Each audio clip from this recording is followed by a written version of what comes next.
Welcome back for our special July 4th surprise episode of the Backwards History Podcast. As always, I'm your host, Will, here with my co-host, Kevin. Say hi, Kevin. Hi, Kevin. Shut up, Kevin. Hey, don't tell me what to do. All right. We just figured we would put out a special episode talking about the Constitution, since that is the main thing. Well, Declaration of Independence and Constitution is the main thing that today is about. July 4th, Independence Day. Well, as you mentioned, July 4th is America's birthday, so to say. The day we choose to celebrate declaring our independence from England. And as some may say, just because you declare something doesn't make it true. But didn't make it true till many years later. But before we get really started, I want to give a quick shout out to all the people at the Mississippi Comic-Con last weekend. Had a good time. Met some new people, mostly for Kevin, not me, because I knew all the nerds that were there. But I had a good time with everybody. And then Kevin wanted to say something about our international listeners. Oh, yes. As many of our first-time listeners may be unaware, we started this podcast not very long ago. And we are just completely blown away by the fact that we are actually being downloaded in countries outside the United States. And we just want to give all you international listeners a big thank you for that. So while we may be a little bit American-centric here, we do really appreciate the listens from across the pond, as it were, and our Canadian brethren as well. But sorry, guys in the UK, it's kind of anti-UK day. It's, some of you might call it, Treason's Day. Right. But of course, this is going to be my forte of an episode, considering that I'm the self-appointed constitutionalist on the podcast. That's right, ladies and gentlemen, strap in. You're giving me a little bit too much credit there, Kevin. But I guess my biggest issue with the 4th of July and everything else, it's become a very consumeristic holiday. It's about drinking and grilling out and yada, yada, yada. Don't forget fireworks. Well, yeah, fireworks. Excuse me. I can never forget fireworks, especially when my dogs are going crazy tonight. Right. Considering this is July 3rd, we're recording this, and people are already blowing up the skies, one lot away. It's not like we're under attack. Right. But the main thing that I feel like is forgotten in this day, everybody remembers the troops. Everybody remembers the fallen, but they seem to forget why they fell, what they fought for, what they were truly trying to do for themselves, as well as those to come. And most people don't know that originally the Constitution was ratified in 1789, but it was without the Bill of Rights. Right. And then it wasn't until 1791 that the Bill of Rights was actually, I believe that's the correct date. I'm not entirely certain. That sounds about right. December 15th, 1791. It wasn't very long after, which is unusual given politicians' track record of getting things done. Well, most people think that the bickering back and forth and the melee that is American politics is a modern thing. It's not. Oh, no. It is very much more tamed by today's standards. Well, I mean, they argued for years. Oh, yeah. Post revolution on what exactly to put in the Constitution. And it was a battle of Federalist versus anti-Federalist. It wasn't Republicans and Democrats as we have today. Those come much later. Right. Much, much later. You have Federalists that believed in a strong central government, and then smaller sub-governments that were the states. Right. And then you have the anti-Federalists that believed in a weaker central government, and then each state itself had an equally strong government of its own. Right. Most famous Federalist would be George Washington. And the most famous, or one of the most famous anti-Federalists would be people like James Madison. Right. And it was Madison who actually pushed to have the Bill of Rights added to the Constitution post ratification of the original Constitution. Honor played a role in campaign promises in that time period, where he promised to add a Bill of Rights, because a lot of states said, like North Carolina, for instance, said, we're not ratifying the Constitution. Initially, they eventually got on board, but they originally said, no, we're not saying okay to this without a Bill of Rights. You've spelled out in the Constitution all the things that the government can do, right? But you haven't given a set of instructions to say what they're not allowed to do, and that's what the Bill of Rights was setting out to do. Mm-hmm. So, as part of James Madison's congressional promise during his run for Congress, he promised to add a Bill of Rights. So once he got that seat, he felt that it was his honor was at stake. Right. Should he not deliver this? So he was the man reaching across the aisle, as it were, in that time period, to make sure that everyone had a Bill of Rights, because you don't want to make this massive monster that basically emulates exactly what you just got rid of. Right, and spent, years fighting, lives lost, just an entire war, as it was. But why would you fight for that and then institute a carbon copy almost, And I always admired George Washington, because he had the option. He could have been His Majesty King George. King George the First of the United States. Or he could have served as president for life, but he willingly stepped down from power. We didn't even have term limits for president at that point in time. It wasn't until after FDR. Yeah, it wasn't until way later that we actually put a 2-term limit on the presidency. So he could have just stayed, because no one was going to run against. They would run against him, but he was the hero of the revolution. Right. No one was going to win. You weren't going to win. No. So in order to preserve what he had just gone to the trouble to help create, he stepped down to let I'm not going to say democratic process, because we don't live in a democracy. We live in a constitutional representative republic. Quote me on that. Fight me. Fight me. Or what's Crowder say? Prove me wrong. Oh, yeah. Change my mind. Or change my mind. That's it. That's it. But he could have been the man for forever. Right. I mean, he could have been, King George I. He could have been president for life. He could have appointed his own successor, but he didn't. He let I'll just call it the process. Yeah. That he fought to establish an institute, run its course, and here we are, all these years later, more or less still going through that process, which is great. But we've kind of dumbed down a lot of it. More pointedly to this conversation, we've dumbed down the teaching of the Bill of Rights, the first 10 amendments to the U.S. Constitution. We're taught, First Amendment's freedom of speech, Second Amendment's a right to bear arms, Third Amendment, no one even ever talks about, except for us a couple podcasts ago. Not having to quarter military members in your house. Fourth Amendment's right against unreasonable search and seizure, which gets violated probably more than most. Right. But a lot of it is because it's not well known what it actually says. Right. Like the First Amendment. The First Amendment is a whole paragraph long. It's not freedom of speech. Everybody thinks just freedom of speech. Right. First Amendment is your freedom of speech, your freedom to practice your religion, your freedom of press, which means to be able to collect information and then distribute it or share your opinion. Like right now, we're practicing our First Amendment right now. What else? Petition for redress of grievance against your government, and to assemble peacefully. Keyword being peacefully. Peacefully being the key. I actually don't know is peacefully even in the Oh yeah. People to peacefully assemble. Yeah. Right.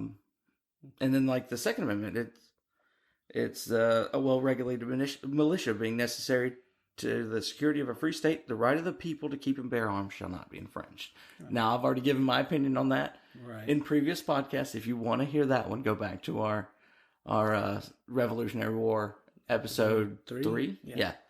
And we've talked about the Third Amendment. Mm-hmm. But the Fourth Amendment, that's the one. The Fourth Amendment is one I feel is violated more than most. Right. And to your point, I think it's because most people just don't know about it. Yeah, and it actually reads, the right of the people to be secure in their persons, houses, papers, and effects against unreasonable search and seizure shall not be violated, and no warrant shall issue but upon probable cause, supported by oath or affirmation, and particularly describing the place to be searched and the persons or things to be seized. Now, probable cause, and anyone who's related to law enforcement or anything of that nature, I'm going to reference episode 1. We reserve the right to offend anyone. I'm sorry if I offend you. It's not my intention. Just want you to think. Because they may be victims just as much as anyone else of the dumbing down of what people's rights are. Mm-hmm. And I'm sure most law enforcement are well-meaning. They're well-meaning. Most. I'm not going to say all, because I know the normal argument is there are bad apples in every profession, but that's ignoring the full statement. It's a bad apple spoils the bunch. It's not a bad apple stands alone in the bunch. It spoils the bunch. If you let the bad apples stay and fester in the bunch, what does it do to the good apples? It rots them as well. But probable cause, it's thrown around like it's nothing, and it's not just law enforcement. Law enforcement are the victims of the edicts of political parasites. If the big guys in Washington or in each individual state's state capital make a law, then law enforcement is to enforce that law regardless. However, they do have a duty to not enforce unjust laws, but who gets to decide what's unjust? Right. And to your point, most time if an officer refuses to enforce an unjust law, they usually are subject to reprimand. They're no longer an officer in a lot of instances. Right. Which, as a family man myself, I can understand the need to keep your job for the sake of your family. But back to what I was talking about James Madison. Mm-hmm. Honor. Your honor is at stake. Before any police officer becomes, or law enforcement as a whole, or any public official gets that title, they swear an oath to the Constitution, both of the United States and their respective state, depending on, of course, the level of law enforcement. If they're federal, it's different. If they're state, it's different. But they all pledge an oath to the Constitution. Mm-hmm. But I find in my own interactions, both directly and indirectly with law enforcement, they are woefully ill-educated on what exactly they're swearing an oath to, or even that they're swearing an oath. It's more like just pomp and circumstance. It's them just going through the motions. Right. Yeah. And I'm not just picking on them. I feel like our rights are being gradually chipped away, whether intentionally or unintentionally. Gradually, more and more is being given up. That we've got the biggest techno spying on our own people going on. Surveillance. We've got what I coin as a surveillance state. Yeah. Everybody's being watched. Yeah. Right. Everybody's being watched by everybody. Anybody you give your stuff to, you click yes on that long service agreement on any app you download or whatever else. That's so long that no one in their right mind is going to actually read through that thing. If you try to read it, it is so technical and so legally worded. That legalese, if you will. Right. That you probably wouldn't understand it without some master's in law degree anyway. Like they could put an agreement that you're signing your soul away in your firstborn child's left leg, and you'd never know it. Right. You'd never even know it. Wouldn't. But yeah, that surveillance state reminds me a lot of, and you've mentioned it many times, 1984. If you've never read the book, I won't spoil it for you. It's actually an amazing read. It won't take you that long, even if you don't like reading. Most people can put it away in an afternoon. It makes me mad. Mm-hmm. It makes me paranoid at the same time. Right. But yeah, I feel like everybody's putting these Google Homes and and Alexas, and they're turning on Hey Siri. Coming from a technical perspective, your expertise. If an electronic device will respond to a voice cue, it has to be always listening for that voice cue. Just because it doesn't respond to other words being said in the room doesn't mean that those words aren't being heard by it. Right. So anything you do, see, or what have you, in your home with all these smart devices, this thing's picking up. Oh, yeah. There was actually a story out of the UK when they passed their new privacy laws, either last year or year before. Mm-hmm. Amazon was required, upon request, to turn over any data that they had collected from any of their users. And what they would do is they would send you a link to where you go to this site, you can download the entire file, and you can see everything that they had recorded from you. Oh, wow. It's a little unnerving to think about. Right. Well, what's even more unnerving in this story, this was actually in a newspaper. I can't, quote what newspaper was, whatever. You can find it online. I found it very easily. Apparently this guy requested his stuff. He got a file and then quickly realized it was not his. Oh. He got some lady's information. They were able to listen to this. All they had was the sound and other stuff from it. And they, from just listening to the data that they'd been given from her multiple smart devices that were Amazon, they were able to piece together this lady's life well enough to find out who she was and let her know, hey, Amazon sent me your stuff. You need to contact them and let them have it for this. Oh, yeah, because imagine what could be done with all of your personal information if gained by the wrong person or someone with ill intent.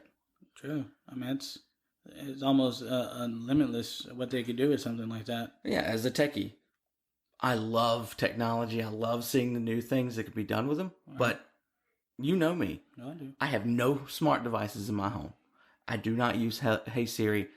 A lot of my stuff is direct wired because while I love technology, I get to see the back end of what it's capable of more often than a lot of people. You get to peek behind the curtain. And it scares me. Right. It legitimately bothers me what you can find out.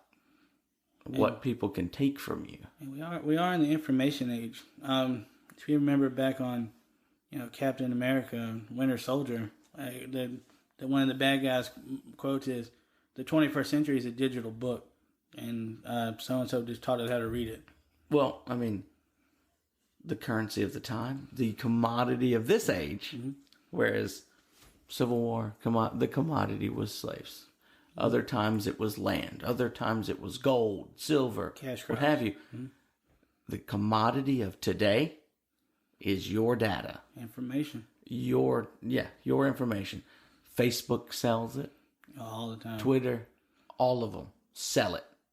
They sell it. You put in your email address to get some discount code from some company. They sell it. Right. And they make bank off of your information on how to get a hold of you. I got a prime example of that. I spent the day with my uncle not too long ago, and he was talking to me about veterans' hearing loss when those earplug malpractice or whatever it was. And I've never served in the military, never had any military interaction. And 15 minutes later on my Facebook, I'm getting these ads about this lawsuit for these hearing, and I'm like, but I never typed anything in. I never searched for anything. Something was listening. And I still get, every now and then, I still get an email about it. Which my email is not associated, that particular email is not associated with Facebook. And so it's scary. It's scary. And now, most of these people are just trying to sell you something. But as Will said, what if they have more ill intent, more nefarious purposes with that information? But and the biggest collector of our data is, of course, the biggest entities in the world. Those aren't companies. No. Those are governments. Every tweet is ever submitted, tweeted, or whatever is recorded by the Library of Congress. Shoot, every phone call is screened by an automatic deal. You say a keyword and it starts recording your conversation. And they have a whole database of keywords. Now, I'm not speaking from experience. This is purely conjecture, but that would be the way to do it if you're going to do it. It would be the most effective way, I think. Oh, yeah. And I've been saying that since I was in high school, before, back before cell phones became massively popular. Right. Well, they were starting. It was when everybody had the Nokia that, could destroy the world without scratching itself. Right. Yeah. And then I think it went to the Razor. Everybody wanted the Razor. And but I always said, there's a server somewhere in Langley listening to keywords and picking up on phone conversations. And it turned out, then later on in life, all of the leaks about the NSA spying on us and everything else came out. And I'm like, see, I told you. I'm not crazy. Right. I'm not nuts. I was able to put the tinfoil hat away for that one. But I brought that up to say this. The 4th of July, to me, is about patriotism. Oh, absolutely. A lot of people confuse what patriotism is. They confuse patriotism with statism. Or nationalism. Right. But I prefer statism for the point I'm making. Yeah. Patriotism is you love your country. You love what it stands for. You love the society that it's supposed to be. Right. Statism is you love your government. You love whatever. They're not one and the same. Your country is not your government. And vice versa. Exactly. Your government is not your country. And I'm not saying that they don't. I'm not saying that they do, but how many governments in the history of the world have proven that they didn't have their constituents' best interests at heart? Oh, that list goes on pretty long. Pretty long. And, it goes to the tagline of our podcast, Sure, when you're watching these pundits that are fighting for the spotlight and these debates that are going on right now. Dancing for your attention. Exactly. It's fine to believe them. But don't believe them blindly. The tagline of our podcast says it best for us. Trust, but verify.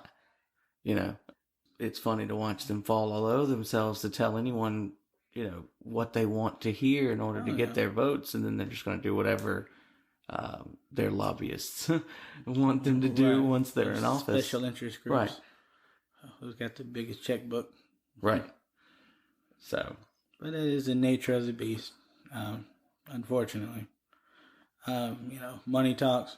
What can I say? Money's talked since the start. I mean, how many times did Washington's army go broke? Oh, multiple. During the Revolution, yeah. Yeah. So. And it took quite a long time to pay back all those bonds they sold too. Don't get me wrong. I love my country. The United States of America is and will always be my home. I've heard a lot of people say, "Oh, if another civil war or revolution breaks out in the United States, I'm leaving. I'm just going to go. I'm just going to leave." No, not me. Not me. I love this country. This is my home. I will not be run off by anyone or anything. Right. A lot of people during the last couple elections, oh, well, if so-and-so wins, and I won't say one or the other, if so-and-so wins, I'm moving to Canada. Canada's got its problems too. Mm-hmm. But even without that, Canada's not my home. Same. I didn't grow up there. I didn't live my life. I didn't make memories there. I didn't have ancestors who fought and died so I could live in this country. I've got ancestors that fought and died to set this up. I've got current family members that serve and have served to keep this the way that it is. Mm-hmm. To drop the first cuss word on our podcast, I'll be damned if I'm going to run. Love it or leave it. Exactly. Right. Exactly. But thanks everybody for joining us for our special episode for the 4th of July. And by all means, don't take this as us telling you not to enjoy your barbecue, not to enjoy your pool time or your fireworks. Just remember the real reason why we're celebrating today. Right. Why we're literally here. And enjoy yourselves. And as always, trust, but verify.